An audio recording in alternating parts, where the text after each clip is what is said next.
dread to think what Nick Clegg is earning these days, but he's certainly now at the top table and has become one of the key lieutenants to Zuckerberg. Yeah. Well, I mean, I hope he's being paid well, because the reputational damage that he's risking obviously is enormous, and that's not because of him. It's because of what Facebook is, and of course, Facebook has been playing fast and loose with government regulation for many, many years, particularly on data privacy. The effects of abusing people's data is now felt in terms of online abuse, in terms of exacerbating hate speech, in terms of all kinds of data, adverts being sent, fake news, all of these things. At the root of it is the collection and abuse of personal data. And now, of course, they want to do this even greater by having this thing called the metaverse, where apparently every single facial expression and twitch of our eyebrow is going to be recorded and turned into advertising capital for Facebook, which we ought to know better by now. Surely, we've seen this done once. Perhaps we'll learn a second time around that they're not to be trusted. And of course, that's where Nick Clegg comes in. When you say learn, I mean, in many ways, millions of people across this country use Facebook every day. It's free. They quite like it. They're perfectly willing, actually, to give some of their data away for that free service. And Facebook's just a reflection of real life, isn't it? No, I think that's actually a false representation of the bargain that people are striking, right? Everybody's mates are on Facebook. Everyone's relatives are on Facebook. I'm currently having a chat with my relatives on Facebook, and I don't really want to use Facebook, but I mean, my choice is either I use Facebook's products to talk to my relatives, or I ignore them entirely. And for most people, that they're not going to ignore their friends and family. They're going to use the thing that they have to use. And so I don't think it is a fair bargain. And the fact is that... Jim, I'm not going to get, that's poppycock, and it is. This idea that you couldn't talk to relatives, Facebook existed. They're on a group. It's rubbish. Right? They're on a group of 10 or 15. No, come on. They're in a group of 10 or 15 of them. If I want to talk to them, in fact, I had this very conversation with them. I said, look, I don't really like doing this. I don't like using Facebook's products.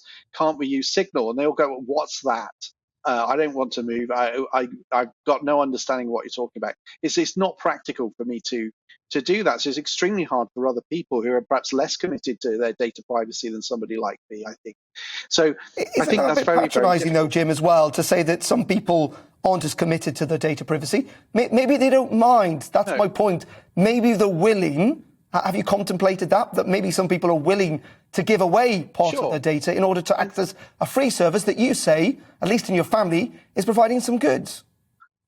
Sure. So I would kind of compare this with, say, how we work with mobile phone companies, right? If I want to phone somebody up, I don't need a Vodafone phone, and I don't need a BT phone and something else. I just use my phone, whichever it is, O2 in my case, and I phone people on other networks. When it comes to social media, you can't do that. It's use their network or don't participate.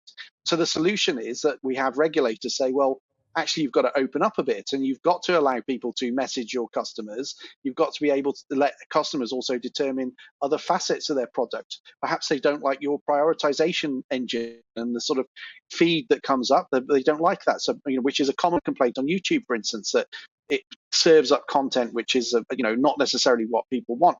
Well, let's have competition. Let's have the free market solve this. Let's open these companies up when they are rather monopolistic and just walled gardens, and let people choose how to interact with those products. We do this in banking, for instance. If you want to use something other than your bank account to do your monthly accounts, then you can, and that's because of open banking. It's because of interoperability.